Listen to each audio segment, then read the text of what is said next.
ನಮಸ್ಕಾರ. ನಾನು ವಿದುಷಿ ಶ್ರೀಮತಿ ರೂಪಶ್ರೀ KS, ಕೆಂಗೇರಿ ಮತ್ತು ರಾಜರಾಜೇಶ್ವರಿ ನಗರದಲ್ಲಿ ನನ್ನ ನೃತ್ಯ ತರಗತಿಗಳನ್ನು ಹೊಂದಿರುತ್ತೇನೆ. ನಾನು ಭರತನಾಟ್ಯ, ಕೂಚಿಪುಡಿ, ಮೋಹಿನಿಯಾಟ್ಟಂ, ಜಾನಪದ ನೃತ್ಯ ಇತರ ಶಾಸ್ತ್ರೀಯ ನೃತ್ಯಗಳನ್ನು ಅರಗಿಸಿಕೊಂಡಿದ್ದು ನನ್ನ ವಿದ್ಯಾರ್ಥಿನಿಯರಿಗೆ ಬೋಧಿಸುತ್ತಾ ಬಂದಿರುತ್ತೇನೆ. ಇಂದು ಅಖಿಲ ಭಾರತೀಯ ಸಂಗೀತ ನೃತ್ಯ ಕಲಾವಿದರ ಒಕ್ಕೂಟ ಕರ್ನಾಟಕ ಇದರ ಮೂಲಕ ಆಯೋಜಿಸಿರುವಂತಹ ಸೌಂದರ್ಯ ಲೇಔಟ್ನಲ್ಲಿರುವ ಸೌಂದರ್ಯ ವೆಂಕಟೇಶ್ವರ ಸ್ವಾಮಿ ದೇವಸ್ಥಾನದಲ್ಲಿ ಭರತನಾಟ್ಯ ಪ್ರದರ್ಶನಕ್ಕೆ ನಮಗೆ ಅವಕಾಶ ಕೊಟ್ಟಿದ್ದಾರೆ. ಇದರಿಂದ ನಮಗೆ ತುಂಬ ಖುಷಿಯಾಗಿದೆ. ಇಂತಹ ಕಾರ್ಯಕ್ರಮಗಳು ನಮ್ಮ ಮಕ್ಕಳು ಅಂದರೆ ನಮ್ಮ ವಿದ್ಯಾರ್ಥಿನಿಯರು ಭಾಗವಹಿಸಬೇಕು.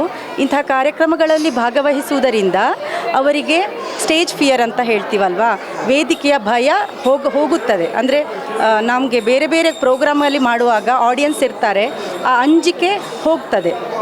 ಇದರಿಂದ ನಮಗೆ ಇನ್ನೂ ಹೆಚ್ಚಿನ ವೀಕ್ಷಕರನ್ನು ತಲುಪಲು ಚಾನ್ಸ್ ಇರುತ್ತೆ.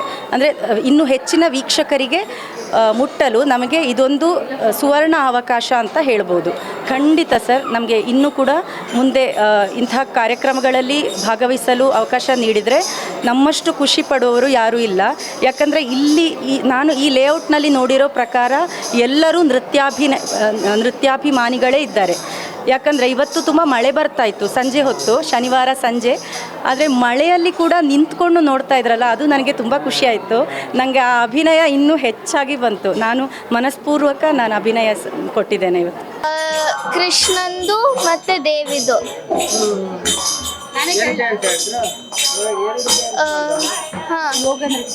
ಮತ್ತೆ ಯೋಗ ನೃತ್ಯ ಮಾಡಿದ್ದೀನಿ.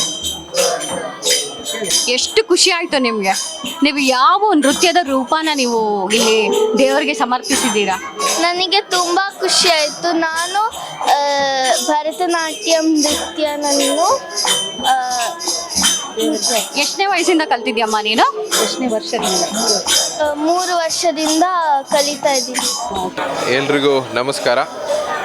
ಇವತ್ತಿನ ದಿನ ನಮ್ಮ ಸೌಂದರ್ಯ ವೆಂಕಟರಮಣ ದೇವಸ್ಥಾನದಲ್ಲಿ ಇವತ್ತು ಒಂದು ಭರತನಾಟ್ಯ ಸೇವಾ ಕಾರ್ಯಕ್ರಮ, ಹೃದಯ ಅಕಾಡೆಮಿ ವಿದುಷಿ ಶ್ರೀ ರೂಪಶ್ರೀ ಅವರ ತಂಡದಿಂದ ನಡೆದಂಥ ಒಂದು ಸೇವೆ.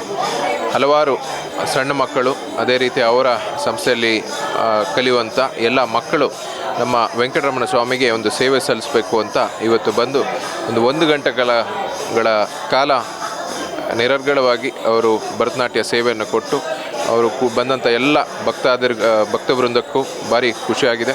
ಅದೇ ರೀತಿ ಈ ರೀತಿಯಾದ ಹಲವಾರು ಕಲಾ ಸೇವೆಗಳು ನಮ್ಮ ಸೌಂದರ್ಯ ವೆಂಕಟರಮಣ ಸ್ವಾಮಿ ದೇವಾಲಯದ ಅಂಗಳದಲ್ಲಿ ನಡೀತಾ ಇರುತ್ತೆ.